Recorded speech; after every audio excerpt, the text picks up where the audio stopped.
اوه چیای گاره کو دکویت باکور روش آوای باجار دو که سر به قضا آمدیه و دورز زستان داو تایبت بفربارینه خلکه که زور قستگنه لی وکو گشتیار دبیجن خدمت گوزاری گلکت که من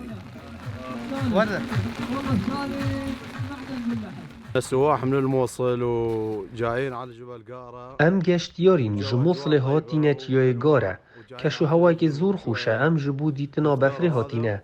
ام داخوز خدمت گزاریان دکن اترومبیل پولیسا و امبلانس هبن لوی جهی جبر کو هندک جاران خلق آسید بن دناف بفره دا لو ما گرنگ اترومبیل حکومی هبن دا کو خلق قرطال کن اگر آسیبون دناف بفره دا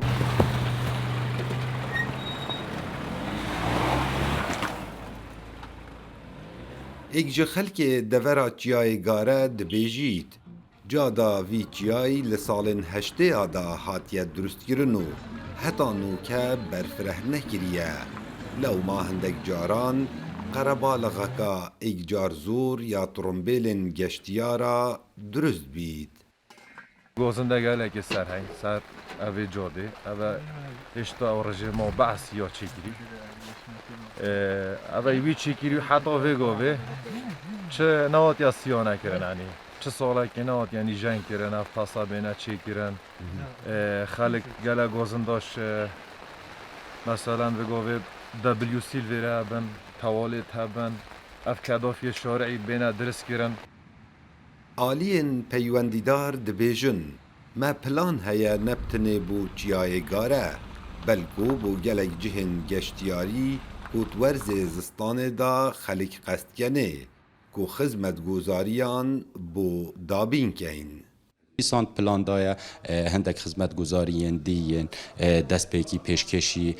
تایبت جای گاره بیتا کرن و نبتنجیک جای گاره کو